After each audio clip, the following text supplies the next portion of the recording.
Você sabia que, em uma competição direta, uma simples lâmina curva do oitavo século ainda pode superar uma moderna máquina a gasolina? Você foi levado a crer que o novo é sempre melhor, que o progresso significa mais complexidade e mais potência. Mas, e se as ferramentas mais perfeitas, já inventadas, tiverem milhares de anos guardadas silenciosamente no celeiro do seu avô? Obrigado por assistir. Vamos continuar. Estamos revelando 10 ferramentas agrícolas antigas tão perfeitamente projetadas que continuam em uso após 1000 anos ou mais. Estas não são relíquias. São obras-primas de eficiência que a tecnologia moderna muitas vezes não consegue igualar. E espere até ver a ferramenta de 70 mil anos que moldou civilizações do Egito à Nova Zelândia. Depois disto, você nunca mais olhará para uma ferramenta simples da mesma maneira. Este não é o símbolo da morte que você vê em diversas representações culturais. Este não é o símbolo da morte que você vê nos filmes. Esta é uma ferramenta revolucionária para a vida. Embora suas origens precisas tenham se perdido no tempo e fosse pouco utilizada no mundo antigo, o verdadeiro momento da foice chegou com as inovações agrícolas da Era Carolíngia. Por volta do oitavo século, seu uso explodiu por toda a Europa. Pela primeira vez, os agricultores puderam colher e armazenar enormes quantidades de feno, permitindo que seu gado sobrevivesse a invernos rigorosos. Esta ferramenta simples impulsionou uma expansão massiva da agricultura. Antigos ferreiros criaram 2 designs geniais.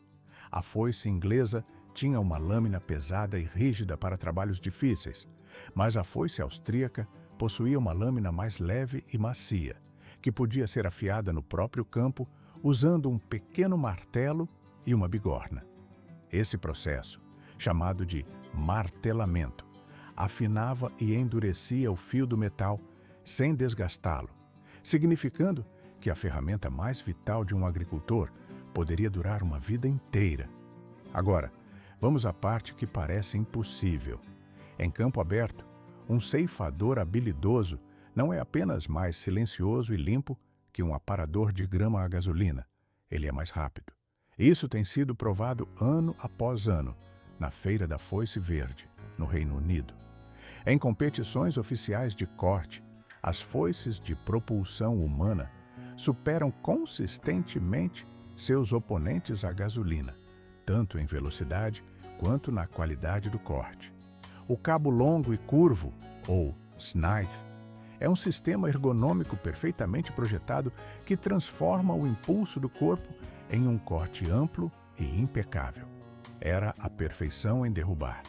Mas, para construir um mundo, a humanidade precisava de uma ferramenta que aperfeiçoasse a arte de dar forma às coisas. E essa invenção já era antiga, quando a primeira foice foi forjada. Esta ferramenta é uma relíquia pré-histórica. A enxó é uma das mais antigas ferramentas especializadas em marcenaria da humanidade, com os primeiros exemplares datando de aproximadamente 70 mil anos, da Idade da Pedra Média. Seu design é uma obra de pura genialidade. Diferente da lâmina de um machado, que é paralela ao cabo, a lâmina da enxó é posicionada em ângulo reto, como a de uma enxada. Essa simples mudança transforma tudo, tornando-a uma ferramenta para dar forma e alisar a madeira, não apenas para rachá-la. Esta única invenção impulsionou o artesanato em todo o globo. Os antigos egípcios usaram a enxó para construir os complexos móveis, barcos e sarcófagos enterrados nas tumbas dos faraós. A milhares de quilômetros de distância, artesãos maori na Nova Zelândia usavam enxós feitas de pedra verde sagrada, ou pounamu, para esculpir suas canoas e casas cerimoniais com detalhes impressionantes. Hoje, a enxó permanece essencial para artesãos que exigem um nível de controle que as ferramentas elétricas não conseguem oferecer. Construtores de barcos tradicionais A utilizam para moldar as curvas complexas do casco de um navio. E construtores de casas de toras a empregam para criar a bela textura lavrada à mão em vigas maciças, algo que nenhuma máquina consegue replicar perfeitamente. A física de como uma lâmina deve penetrar e moldar a madeira foi dominada por nossos ancestrais distantes. A enxó era uma mestra da criação, mas nossa próxima ferramenta tinha uma dupla personalidade. No vinhedo era um podador gentil. No campo de batalha era o pior pesadelo de um cavaleiro. A história do podão começa de forma pacífica.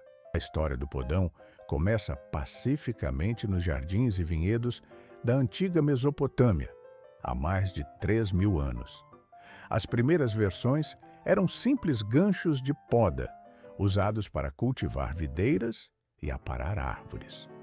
Os romanos aperfeiçoaram seu design e o espalharam por seu vasto império, tornando-o uma ferramenta essencial para agricultores em toda parte.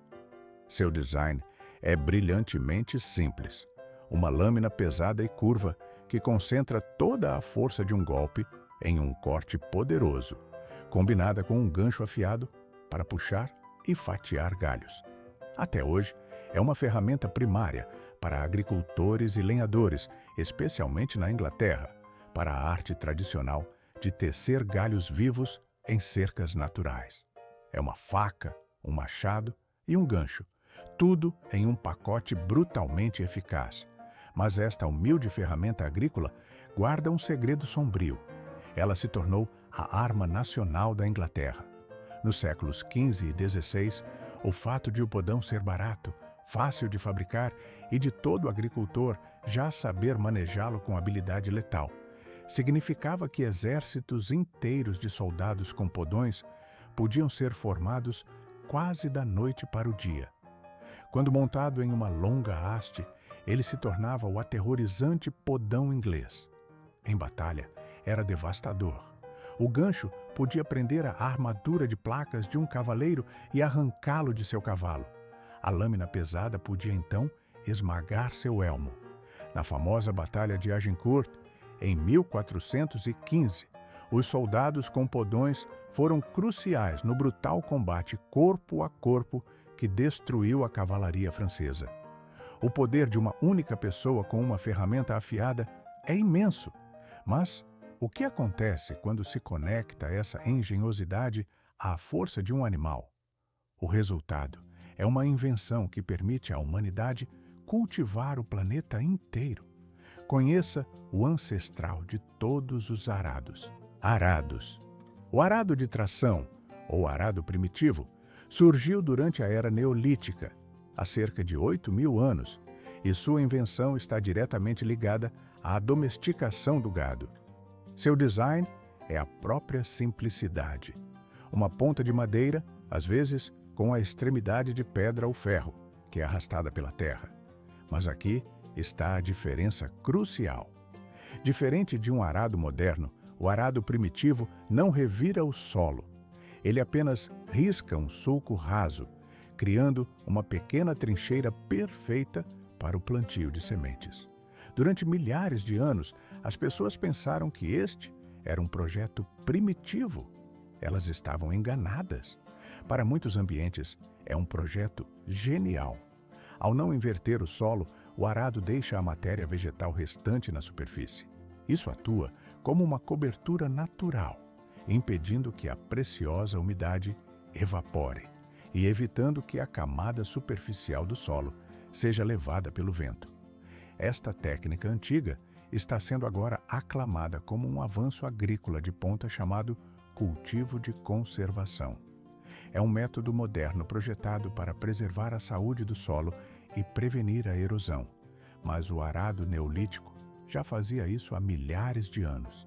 O arado permitiu que os primeiros agricultores fossem além de pequenas hortas e começassem a cultivar campos mais amplos de grãos, o suficiente para produzir excedentes de alimentos e apoiar o surgimento das primeiras cidades do mundo.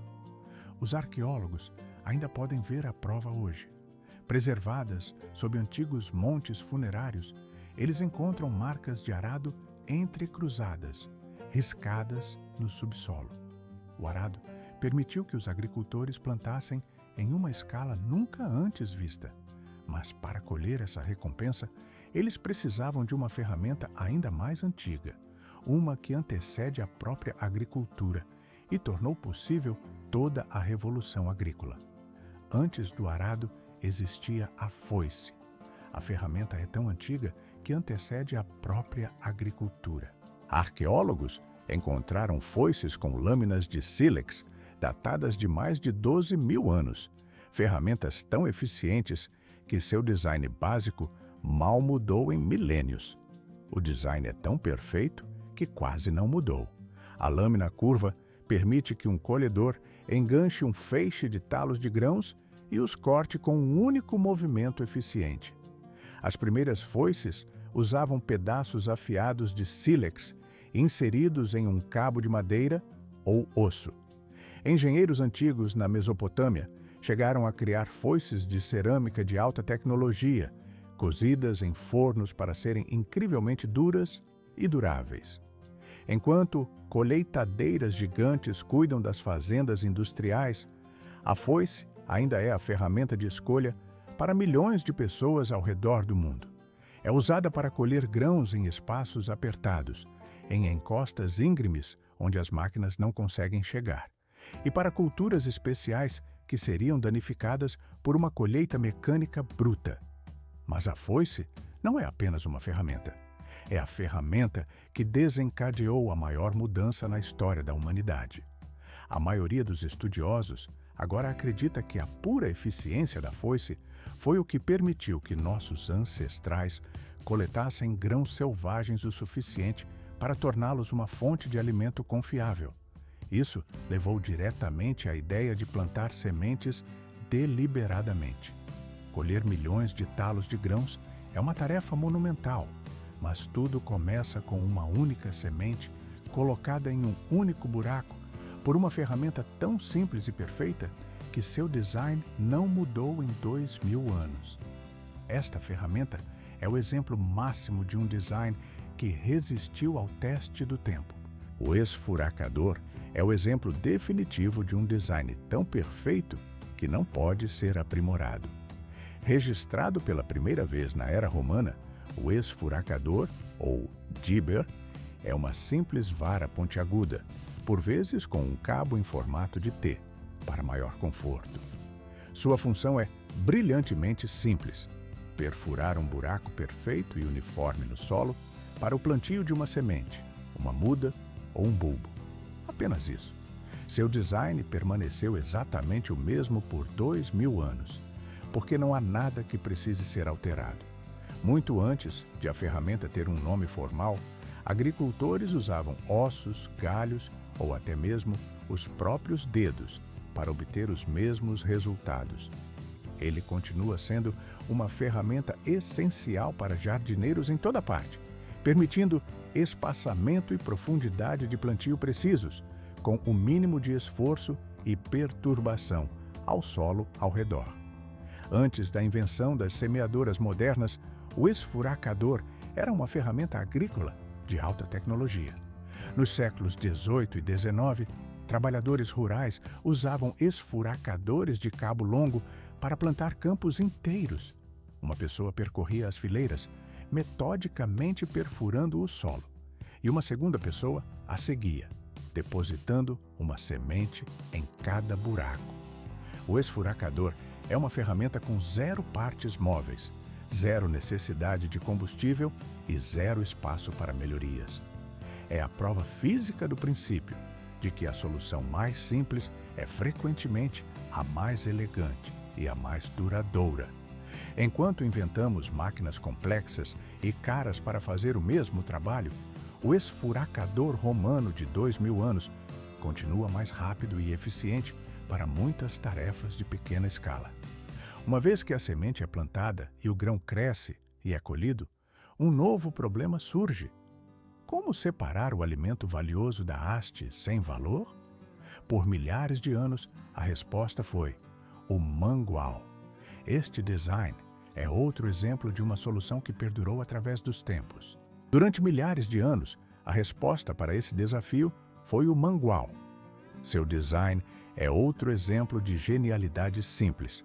Um cabo longo de madeira, conectado por uma junta flexível a um porrete mais curto e pesado. Esta parte, o porrete, é chamada de batedor. Um trabalhador depositava o grão colhido sobre uma superfície dura e limpa, chamada de eira, e o golpeava repetidamente com o mangual. O impacto pesado do batedor estilhaçava as espigas, liberando os grãos. Gigantescas máquinas de debulha tornaram o mangual obsoleto em grandes fazendas por volta dos anos 1800, mas para os pequenos agricultores, ele permanece um método prático e de baixo custo para processar cereais.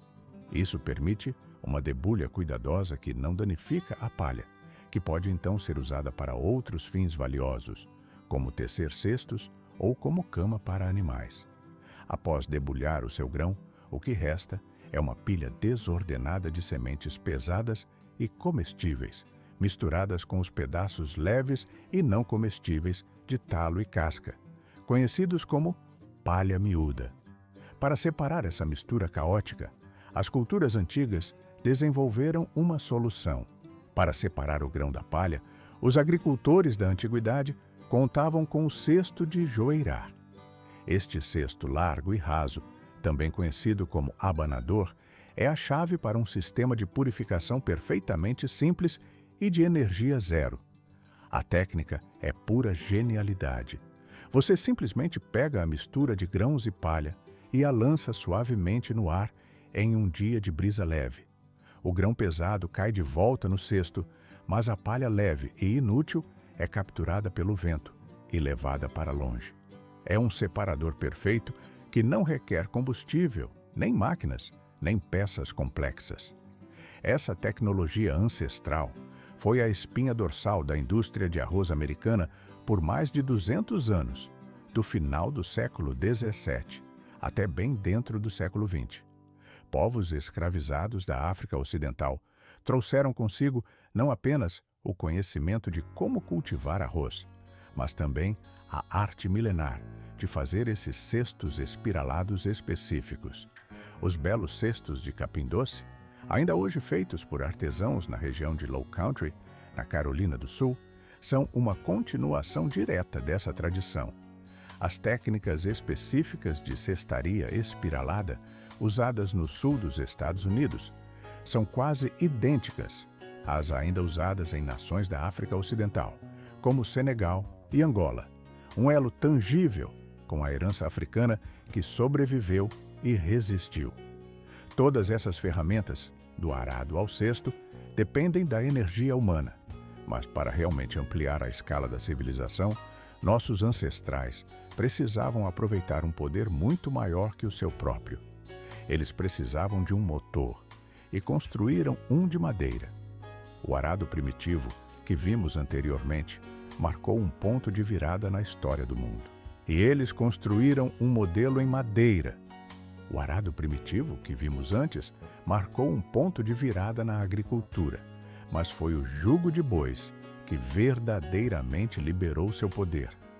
Ao permitir que os agricultores unissem a força de dois animais como um só, o jugo transformou o arado simples de uma ferramenta de jardim no motor por trás da civilização. Esta estrutura de madeira esculpida unia os bois em um esforço sincronizado, multiplicando a força que podiam entregar e os campos que podiam abrir.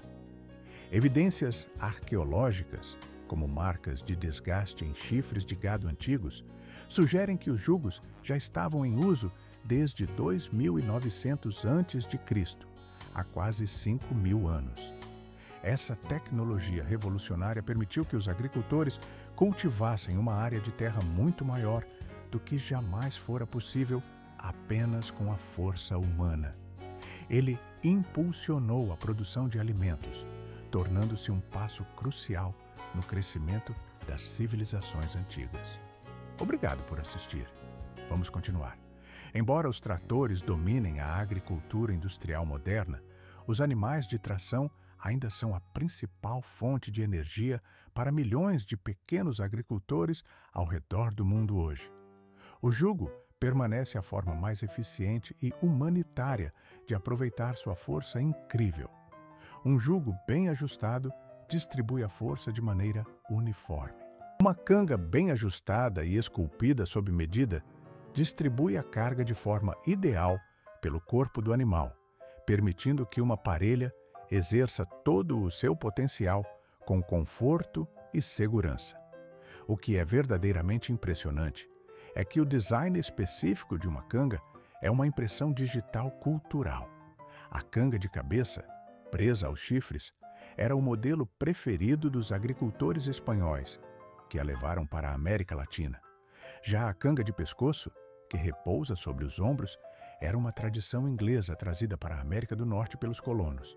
Nenhuma das ferramentas incríveis desta lista, a gadanha, a foice, a enxó, o podão, seria mais do que um pedaço inútil de metal sem um fio afiado.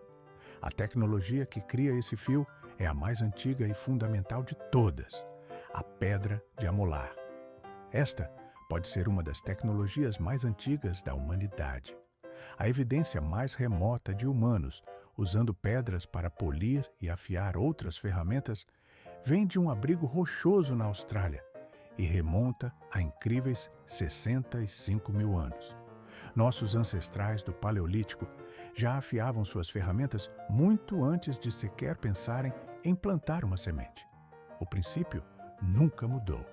Uma pedra de amolar é simplesmente um pedaço de rocha natural com um grão fino e abrasivo. Quando você esfrega uma lâmina de metal contra ela no ângulo correto, ela remove partículas microscópicas de aço, criando um novo fio navalhado. Algumas pedras naturais, como a famosa nova culita extraída no Arkansas, são tão perfeitamente adequadas para afiar que ainda hoje são valorizadas por artesãos. E aqui vai uma curiosidade. O nome em inglês, whetstone, não tem nada a ver com água. A antiga palavra inglesa whet significa simplesmente afiar. Em 1823, um fazendeiro de Nova Hampshire descobriu que as pedras em seu pasto eram perfeitas para afiar sua gadanha, dando início à indústria americana de pedras de amolar. É o poder silencioso e fundamental por trás de cada ferramenta desta lista, a tecnologia ancestral que dá a cada design perfeito o seu corte. O progresso nem sempre significa reinventar a roda. Algumas ferramentas foram tão bem projetadas, tão perfeitamente adaptadas à sua tarefa, que mal mudaram em 1000 anos. Você pode mecanizá-las, pode escalá-las, mas não pode superá-las. Nem naquela época e, em muitos casos, nem mesmo agora. De lâminas curvas a galhos afiados, de cestos a cangas, cada um conta na história da engenhosidade humana em sua forma mais elementar. Se você gostou desta jornada, deixe seu like, inscreva-se e ative as notificações. Ainda temos muitas histórias incríveis da natureza pela frente.